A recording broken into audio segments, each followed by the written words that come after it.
Now, almost 4 months after the Clover Strike started, it's yet to be resolved. It has now started to affect non-striking workers. 3 workers have been attacked at a Clover plant. 2 security personnel have also lost their lives. The unions have denied any involvement in the violence.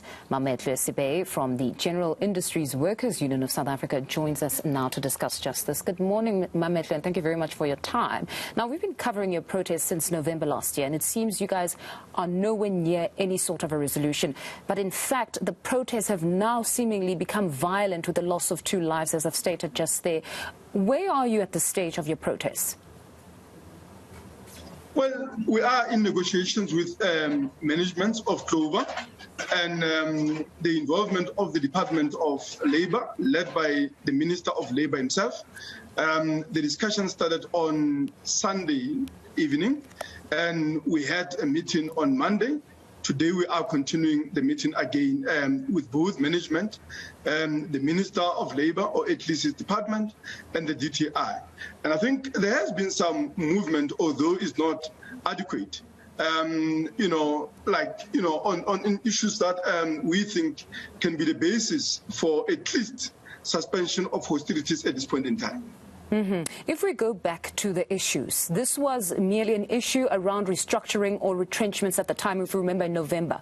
But now, with the new dimensions of there being some sort of violence that is taking place, has that been factored? Are you still negotiating on the very same issues around retrenchments, or there's other developments there?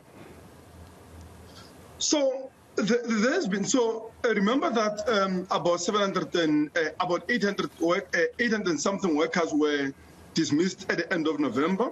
So in terms of where we are now, management has agreed to reinstate about 763 of them.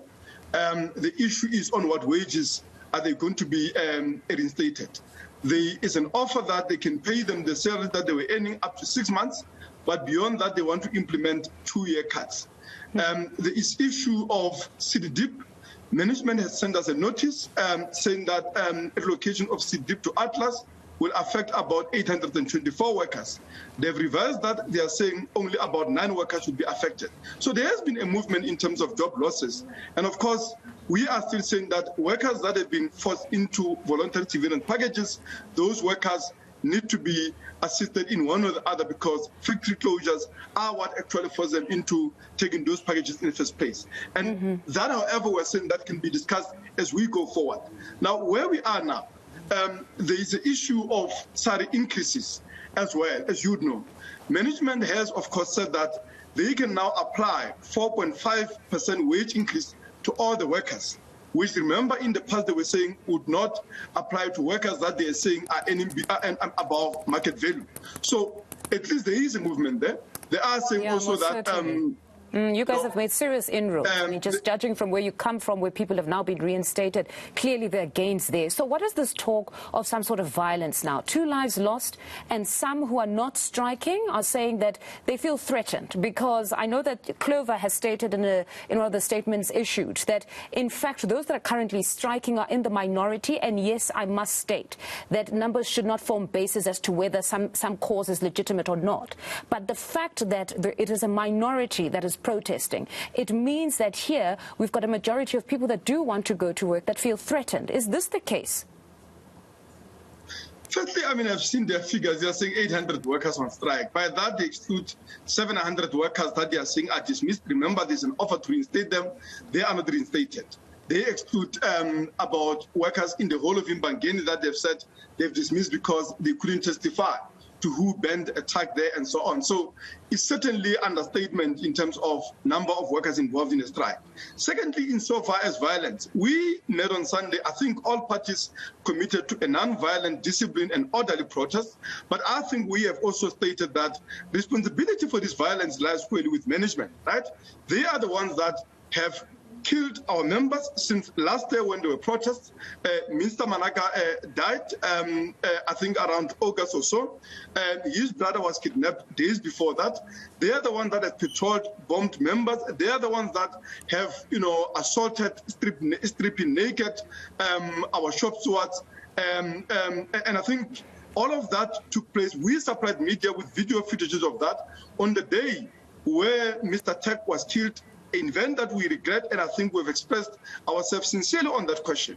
They stopped our buses in the middle of, a public road, nowhere near the facilities of Clover. And to this day, they're not accounting.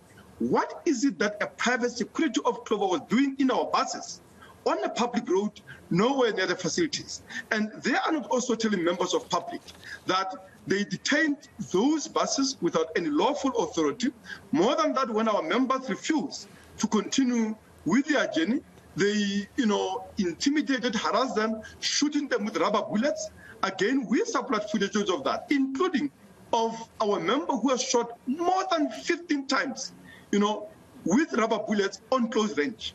All of that has been supplied to media. So we do not accept that we are responsible for acts of violence alone.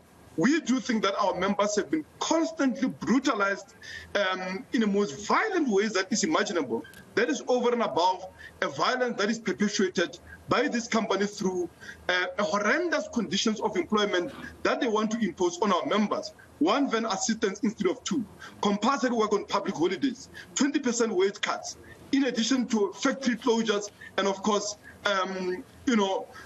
basically freezing of wages of many of the workers. So it is management that is conducting a policy of a brutal class war against our members, not the other way around. No, it's unfortunate actually because we're only having Stephen Veldhuizen a bit later on around 12:30. I wish we could have had you guys together. At least he can answer or speak to some of these allegations because I cannot. But we'll certainly pose those questions to him where you say that they are in fact the ones who are instigating or are the ones that are meeting violence against your workers, as you say. But then at this point, though, insofar as those that are not protesting, are they being intimidated in any way? Well, we, as I said, met on Sunday with the minister chairing the meeting, and I think both parties committed to de-escalating and ensuring that the protest becomes peaceful. But I want us to say this, and I think this is a question that needs to be asked Clover, right? If you look even just at the CV of Mr. Tech, whose death I sincerely, and profusely regret. I mean, he's a father, he's a partner, he's a brother, and all of that need to be taken into account. But this is a man who belonged, right, to a special branch of the SADF, apartheid-era army. This is a man that, participated in wars in Mozambique, in Angola. This is a man that has been participating in an illegal war in Iraq and Afghanistan. Now, who hires people with those kind of record to police their own employees if the interest is maintaining a peaceful security, right? So the issue is that, I mean, when, for instance, you want to provide security for a child, children at kindergarten, you don't go to a list of sex offenders for that role, right? So I'm just saying that what this indicates is the fact that the way that management of Clover is approaching this is on the basis of a policy of class war, not managing security at their facilities, a security that apply to our members, whether they are on strike or not. And this explains the way in which the security has been approaching our members, which has been to brutalize our members. And I've said we have supplied video footages of our members. I fully understand, and I'm not disregarding these concerns. I fully understand, and I'm not disregarding the concerns that you had of the late, that they had hired somebody that you say clearly had a sole intention of brutalizing workers, as you put it. But I still haven't gotten an answer as to whether those that are not on strike are being intimidated or not, because that has been a concern as well. No, we don't, and I think we have condemned that as a union if there are those particular instances. And we are saying that it is our members that have been intimidated. We have reported those instances, and those intimidation came to bear because it is our members that were assaulted openly by people who have been harassing them, who have been threatening them, and who have been, of course, warning them that they will come to attack them, and have even petrol bombed their cars for days in early February, an incident that we have reported to management and which they've done absolutely nothing about. They've refused to collaborate with the police.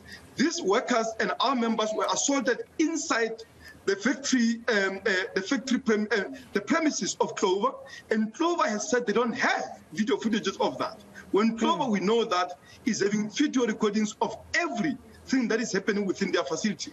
That is a community, that is a company, in our view, which is committed to violence. But nonetheless, I think in our discussion on Sunday, all of us have agreed the strike can continue on the basis of non-violence, on the basis of a peaceful demonstrations to which we have been committed as unions. Our strength does not lie in violence. It lies in our picket lines. It lies in mobilizing working class solidarity, in supporting a boycott Clover campaign in this country, but also across the world. You have seen our campaign, and days of international, actions that and receiving support from workers across the world, US, Europe, and Middle East itself, as well as the rest of the African continent.